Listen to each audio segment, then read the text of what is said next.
Chairman Mao, Jamie Howe, Ho Chi Minh, Asif Din, Václav Havel, Graham Saville, No Surrender, Percy Fender, Guerilla Crickets. Welcome to Guerilla Cricket. I'm Tony Bishop. December the 3rd saw the release of Inside the Tour, the Ashes 86-87. It's the definitive story of that extraordinary tour, told to Mark Pugach by those who were part of it. It's a terrific listen, and you can find it via your usual podcast provider. One of those who was not just there, but was man of the match as England clinched the series at the MCG is my guest today, Gladstone Small. Gladstone, welcome back to Guerilla Cricket. Tony, pleasure. Delighted to be back. Great to hear you guys are going from strength to strength. Yeah, well, thank you for that. And yes, we are. So I'm going to start off with a fairly easy, gentle opener for you. A half volley. A little half volley. Yeah. You took more wickets against Australia than anyone else, than any other opponent. Was there something special about playing Australia? I just love beating them. I just want to beat them. That was one. Listen, now obviously I played. That's probably because I played more tests against them than anyone else. But only out of all the ones I played against Australia, only one of them was at home in England. So obviously, the England boys, my captains and managers, obviously thought. First of all, I thought I was a good tourist, and I could take the heat of playing in Australia and all the stuff that went on with it. I just love. Listen, I've always loved the thought of touring. I love playing. I mean, I like home, but I like being away as well. And you're making a career of it still. If I didn't do it, someone else would tell me. But no, so from a very, I went traveling. Obviously, a young cricketer back in the 80s. The season finished in England in September, and if you want to progress and learn and do things, you go play abroad. And I went to play in Australia, and my first season was 1982-83, playing club cricket in Melbourne. And that was my coincided with probably it was Ashes tour, Bob Willis Ashes tour, and I got called into the England team that summer. The summer and at home, Bob Willis called me up for the Test match. Derek Pringle injured his back writing a note after practice on the day before the Test match at Edmonds against Pakistan. And Bob Willis called me up to the Test match. And I myself wasn't feeling too well. But roll it forward, the England team went to Australia that winter. I was playing in Melbourne. So whenever the England team came to Melbourne, I was invited to go train and practice. And I got it. It was a great insight. It was a wonderful insight into Test match cricket and how the guys set themselves up in the psyche and the mindset that you have to be in. And I love that little bit that I got. I mean, and that Test match, that was my very first Ashes Test match I saw, because I had missed in 1981 Ashes, both from Ashes. I was playing county cricket. So back then the county cricketers, we played a lot of cricket. I didn't get to see any of those matches at all. One feels the England team might be better if that was still true, Gladstone. But well, that's another thing. I've got a question for you then. From arriving in England as a young teenager to winning the Ashes, that's some journey. Before it happened, before that 86-87 series, was there ever a point where you thought, you know what, one day I'm going to win an Ashes for England? Did it ever cross your mind? Well, listen, I grew up, the guy that gave me the love of the game, my granddad, lived, born in Jamaica, but lived in Barbados. And then he never left Barbados until when he died in 1993 years old. But he loved English cricket. He loved England cricket. And as a young boy, I remember him coming home from work on the sugar plantations and tuning in his radio to find out wherever England was playing a Test match. Mm-hmm. And that could have been at Lord's, at Headingley, at places like Old Trafford, places I didn't know. Only thing I know about them was that they had a cricket ground in those places. Yeah. Didn't know where they were, and that meant Granddad would tune into England playing Australia in the Ashes. And so I'd heard about this thing called the Ashes from a little boy because of my my granddad. So hence, I knew the history and the tradition of it and the importance of what Ashes cricket was all about. Wow. And so then when I then got that to see it in '82 and saw what probably the best Test match that I ever saw actually was that 1982-83 Test match at the MCG, and then followed by the Edgbaston Test match in 2005, that famous one in 2005. And then interspersed with that all of the atmosphere, the tension, the players that plays in all those great matches, and it still makes the footnote that if an England player or an Australian player only could make 100 or take 1 who would the opposition be? The Australian would say England and the Englishman would say Australia. It is still the iconic Test series played out in this great game of cricket. Well, let's just remind people for a second about that 86-87 tour. England had unexpectedly won in Brisbane on the back of some Ian Botham heroics. They then drew in Perth and Adelaide, so a win at the MCG would give England the series. Enter you, Gladstone, to be man of the match. But should we actually thank Elton John for making that little piece of history possible? We definitely should thank him for many things on that trip. And he was our tour mascot, should we? But more on more occasions than one, I must say. I mean, it's and yes, I mean that morning. Luckily back then in 86-87. I mean, obviously, like now, the guys have been in Australia, I think, for a month or so, and they've only played about 3 or 4 days against each other. Whereas in 86-87, we were in Australia for a month before the first Test match.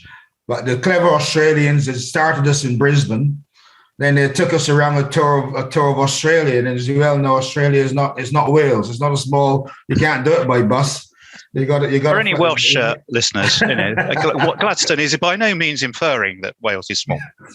well, I'm just saying the size of Wales. I mean, it's so yes, you got and they fly you all over from Brisbane to Tasmania, back up to Sydney, over to Perth, and then you end up back in Brisbane for the first Test match, and you play a lot of cricket. Luckily, the likes of both Sir Botham and the senior players weren't too keen on, should we say? They were saving themselves for the main contest. So the likes of myself and the other younger players, people like Neil Foster and Phil De Freitas, Jimmy Whittaker, those sort of guys, Bill Athy, Chris Broad, those guys. It gave us non-senior players the chance to get into the tour and make a step for your place. So hence on that tour, and luckily I'd played the previous summer. I'd played probably some of the best, my most educative part of my cricket career was playing Sheffield Shield cricket in South Australia the previous season. And that meant I'd played at the SCG, the MCG, WACA, the Gabba, I'd had that. So when I got to these venues, I wasn't, the size of the Australian grounds, they could leave you in awe of because they're much bigger grounds than the ones we play, than our grounds here. Like the MCG not just in capacity, but in the size of the playing area. So I'd seen all of that the previous year. So that I was already in tune of what was required, as obviously the conditions as well, the playing conditions, the heat, the ground, the firmness of the ground. I love playing in Australia because that's the other thing you get. The grounds in England, because of our lovely weather here, they can be quite soft. The grass is lush and green and soft and springy. And so you got to really get your feet into it. In Australia, the grounds are hard. And so you can bounce, you can slide across the surface and use that for your rhythm. We are going to come on chat a little bit about the differences and about the new Kookaburra ball. I've got a question for you about that actually. But the reason I mentioned Elton John, because wasn't it a very direct influence? Hadn't Graham Dilley created an opening for you, courtesy of attempting to bowl at Elton John, and all of a sudden there you were at the MCG on Boxing Day opening the bowling for England. Just tell us a little bit about how that came about. Well, I mean, Elton John is obviously the guy as a superstar, hero, fabulous musician, and he was there. And he was in Australia that summer playing with the Melbourne Philharmonic Orchestra and getting involved. He'd met the England boys, Guerilla and Botham and Lamb on a previous trip. And he's not a cricket fan. We all know his love for soccer, but he loves everything English. His flowers are English, his fruits English, his water is English. And then obviously the cricket team were, so he was around a lot, partying and keeping us entertained at various points of the tour. And that Christmas, that Boxing Day morning, after quite a very lovely long boozy Christmas day where we all got dressed up in various fancy dress outfits and for our families and stuff. And that morning, the first time we'd been down to the MCG to practice on the Boxing Day morning. And Elton turned up, and so there he was on the outfield. And Graham thought, I'll have a little jog up and have a little Graham Dilly. This is pick a Dilly, and he'll have a little ball to practice his outswingers to Elton, who couldn't lay a bat on anything. But on doing so, Graham tweaked a quad muscle. And sure enough, as I was there mixing the drinks down in the bowls of the MCG, as massive place, you can't down in the dressing rooms, you can't see what's going on the outfield. And Gatton came down to get his England blazer to go toss the coin. He said, "Hey, Stoney, stop mixing the drinks, mate. You're actually playing. Picker just did his leg bowling to Elton, so you're playing." So that was it. Half an hour to go. I was given the thumbs up that I was in the team. So you sat out the first 3 tests, and Mike Gatting, he wins the toss, and chooses to bowl. So and with that very late call up to the game, did you even have time to be nervous? No, not at all. Which probably helps, quite frankly. Because obviously, I mean, you play. If I was the night before. If I knew I was playing the next day in front of, 75,000 people, I wouldn't have slept a wink. But I had a great night's sleep, probably because it was induced with lots of Christmas spirit from during the day. But I had a great night's sleep and got to the ground, and so, but after, Gat won the toss, put the Aussies in on a cloudy, overcast day in Melbourne. So the bowling conditions were the sort of things as a seam swing bowler you dream of picking in a nice green atmospheric conditions. And but still you got to come back. You walk out on the field and it's not a welcoming crowd that greets you. Nope. It's the pommy bashing start, shall we say? And Gat's got a sense of humour, so he sends me down to this famous place at the MCG, a place called Bay 13. It was known as, and they're I think they just let him out for the day from institutions on the proviso to go to the MCG and just bash up whoever the opposition were. So that was Gat's attempt to sort of get me in the mood and stuff, was to send me. Well, it did the trick. It did the trick. What was it? 5 for 48. Can you still remember who they were? Can you reel them off just like that? Not all of them. I'm David Boone. I remember my mate Dan. David Boone, top batsman, great, and a top man. Boone. I see him now. He's now a match referee. So whenever he's in town, we always have a beer or two together. I can't keep it with his drinking, though. He's the record he holds for the most cans of beer coming over from Australia. But he's a great man. So I got him out caught behind by Jack Richards, I think, caught him.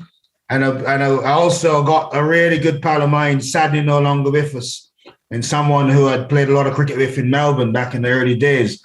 Two of my biggest Aussie mates, quite frankly, was one is the ugliest man in cricket, Merv Hughes, And the other one was sadly no longer with us, is Dean Jones. He was a Melbourne son of Melbourne, and he loved the Melbourne people, love him, and he loved them. So I remember getting him out quite early as well. And I think I got Steve Waugh. You did. You got three of them. You're going well. I'm not sure. A guy called Peter Sleep, spinner, yeah, who I'd actually played with the previous year. He played for South Australia, so great nickname. Sunder Sleep was his nickname. Sunder. You know, so I remember getting him out and one of the bowlers, I think. And then, but the thing with my five wickets were all, as I said, Court's keeper. Yeah. Both of them caught one at second slip, caught Gatton at first slip. Richard's got two, and I think both of them got two catches. Both of them might have got three catches, actually. Yeah. So I got my 5 were 5, classic, seam up bowling. Both of them got 5. Yeah. I think one was caught, Jack Richards caught one running back towards me at that fine leg from a top edge pull. One was caught at third man.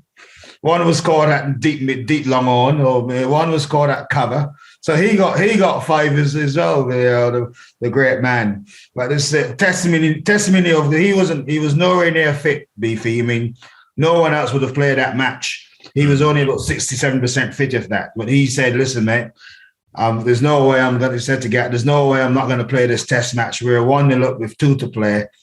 Just put whatever you want in me. I'll get the doctor to do whatever he wants to do. I'm playing this test match. So he was nowhere near fit, the big man. But 70% fit, 20% guts, 10% pure adrenaline, I would imagine.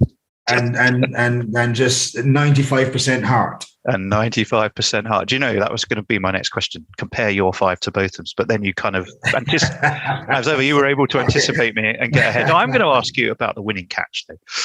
So, so your 5 were Dean Jones, Steve Waugh, Greg Matthews, and Peter Sleep. Oh, Greg Matthews. Yeah, more. Yeah, Greg Matthews. But you also got that winning catch off Phil Edmonds. Yes. Tell us a little bit about that. And the great Philippe Edmonds. He was always a wonderful character. Henry was his nickname in the team. And he was a smart fella. Well, he was a bit of an insomniac. Couldn't room with him because he was always listening to all obscure radio stations, Radio Russia or some radio Antarctica or something like that. He was always crazy. And and then he was always he needed to amuse himself most of the time, and he'd spend a lot of time taking the piss out of Gat, quite frankly, on the field. Edmonds. They played together at county level, of course. It's the sort of things he would do. So I remember that he was bowling. By this stage, we were well in control of the game on the third afternoon. We beat the Aussies on the third afternoon. Mm-hmm. And in comes Mervyn Hughes, the aforementioned Merv Hughes, the ugly Australian. And he comes, and I'm down backward on the sweep, normally you're behind square of the square leg for the sweep shot. And Philippe, he keeps telling me to go square, keep to my left hand, go left. So by this stage, I'm now what would be about 30 yards out of position for the sweep shot. And he says, right, make a spot, make an X on the grass, so you don't move anyway, you guys don't move anywhere. So the next ball he bowls to Merv, and Merv has this great big oik of a shot, and it top edge, and it's coming towards me. I steady myself. Luckily, and I took the catch first in, and when I took the catch, I looked down. I was standing directly above the X that Phil Edmonds told me to mark. Call it luck or call it a great piece of intuition or whatever. But and then I took the catch, and normally you see the guys these days would put the ball in their pockets as a memento. I threw the ball into the stand at the MCG, and so that was it. Some dog has been chewing it for the last for the last 30 years or so in Melbourne. Well, let's hope it's still hopefully in a case somewhere, being revered as it duly I've should. never seen it again, so I don't know. Well, Martin Johnson, obviously, the late Martin Johnson famously wrote about the team. Can't bat, can't bowl, can't field. Did that jibe personally motivate or inspire you? It certainly rankled. Yeah. It certainly got us our attention. Listen, Scoop, as he was known, was a lovely fella, and he was back in those days. Thankfully, I mean the press boys, the media boys were the likes of Scoop and people like Chris Lander, they're great guys.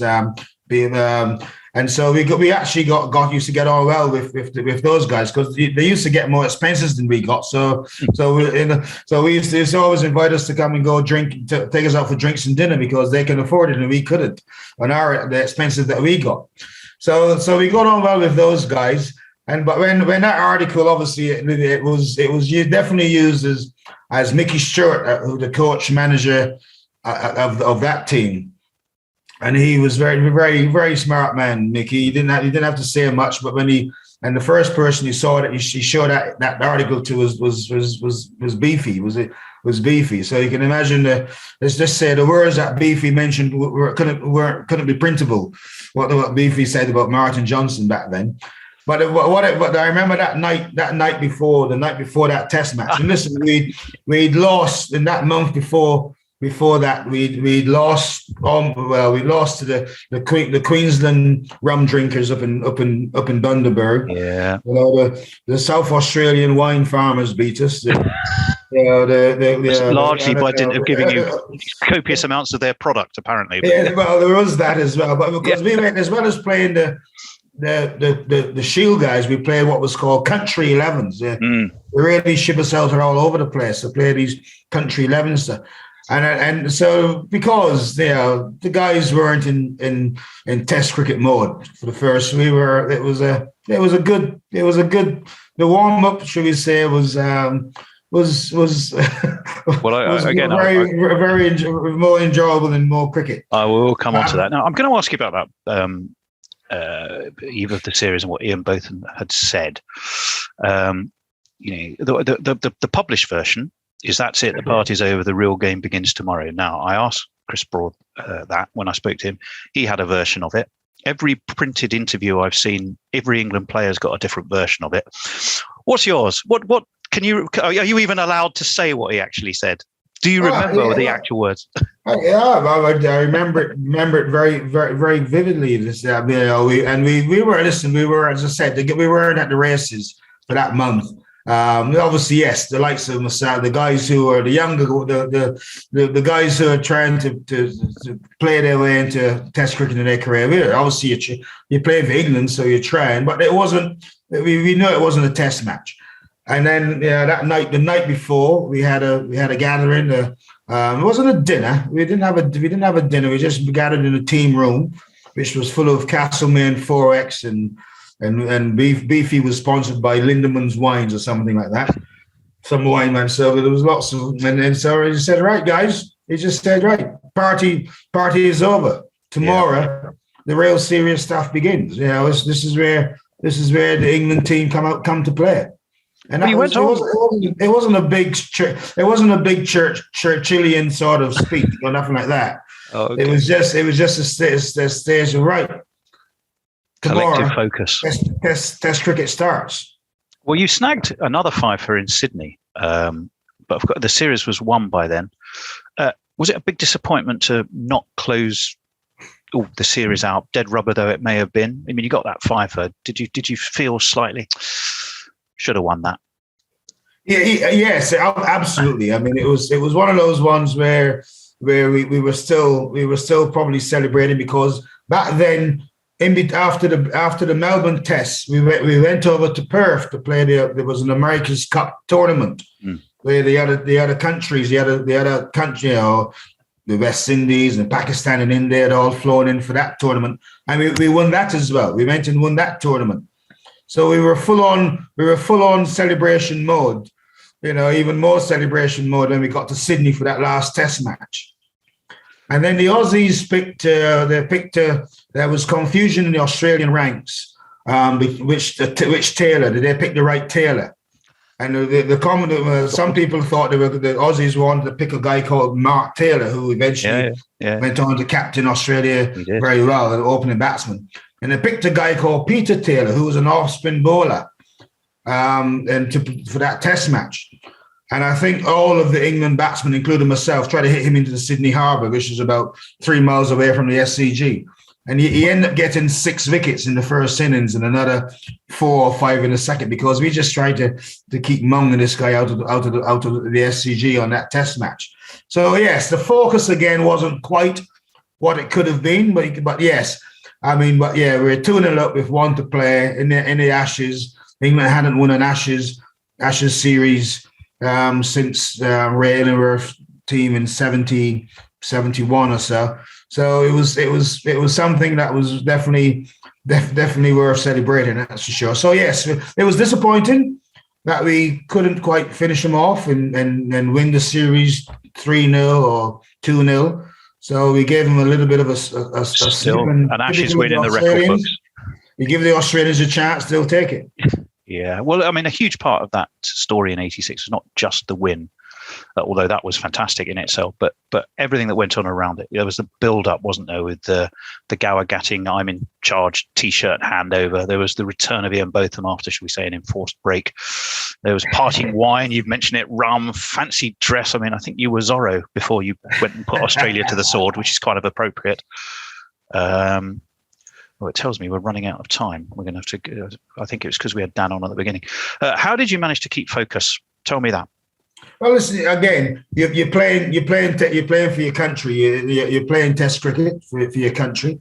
So there's lots of pride involved, lots of passion. You're playing against Australia, the arch enemy, shall we say? So that also is and obviously you're playing. As I said, you're playing for your shirt, you're playing for pride. So you can't take things for granted, and you want to set.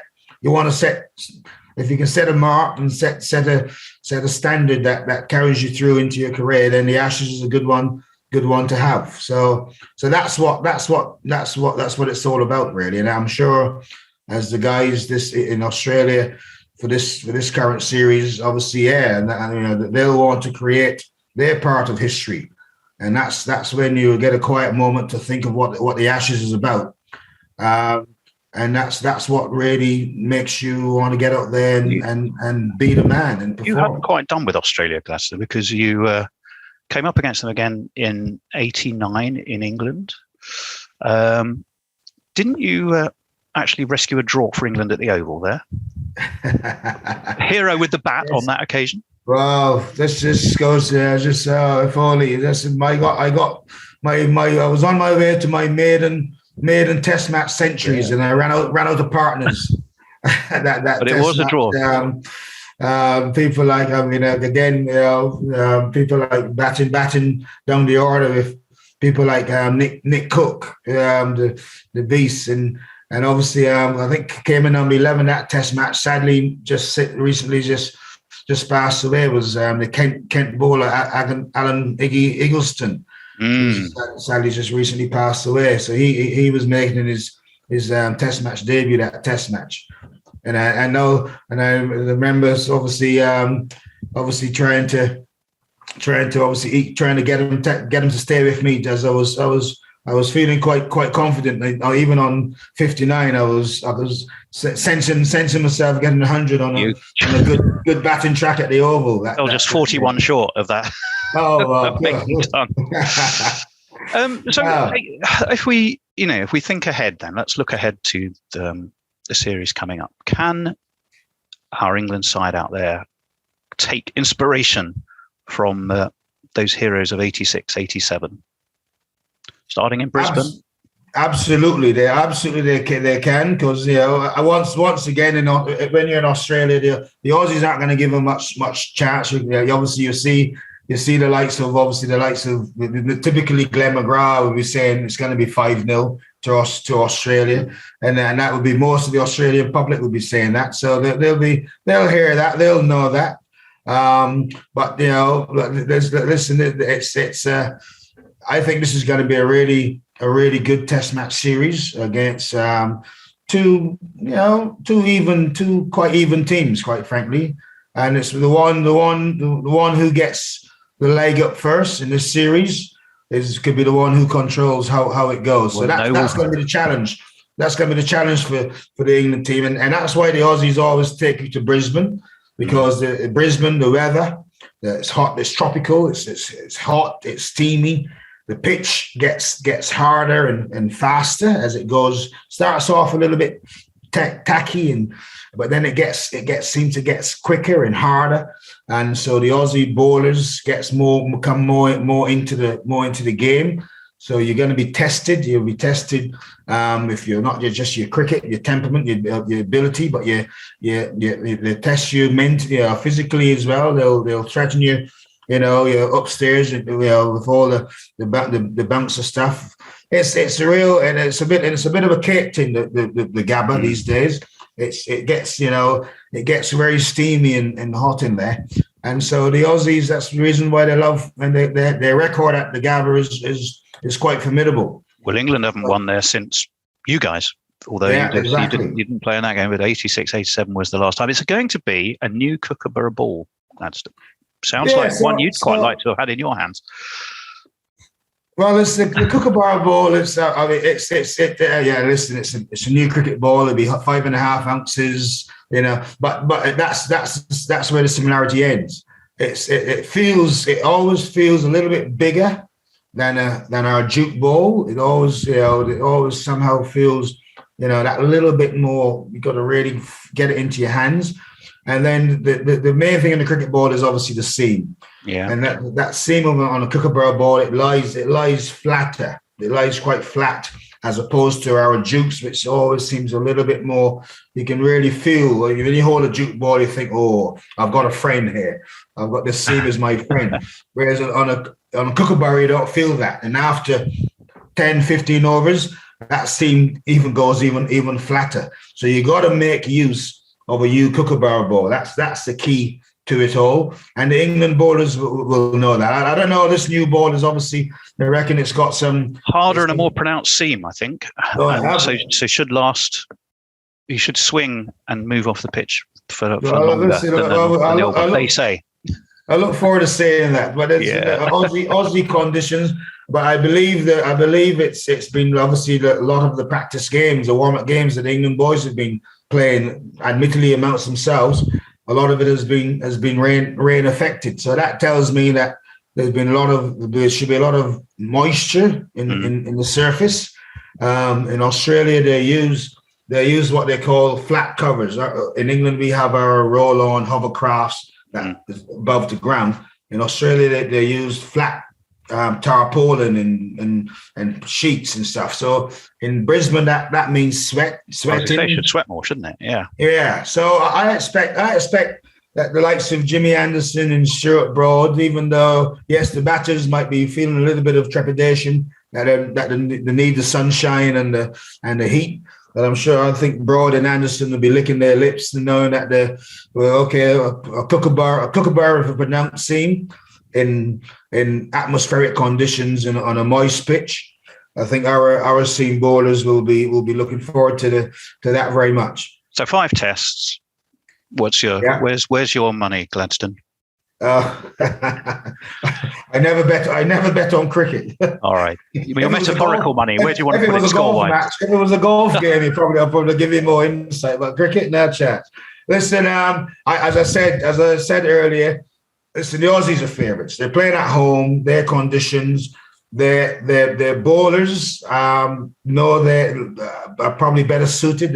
They're tall bowlers that they have there. Probably better suited than our guys to the conditions.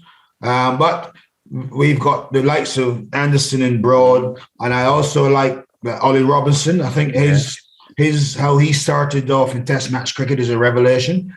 and I think he will enjoy bowling in Australia. So I can see him being a really big part in this series, Robinson.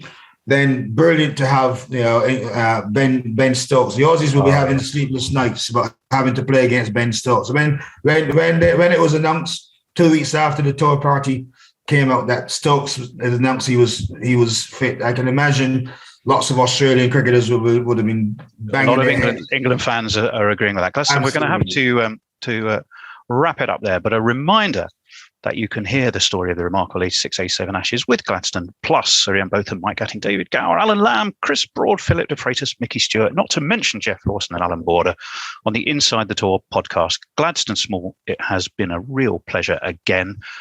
Thank you for talking with Guerilla Cricket. Cheers, Tony. Take care. Yeah, take care of yourself. Cheers. Enjoy now. the series. Yeah, we will. Take care. Guerilla Cricket. Revolutionary cricket commentary.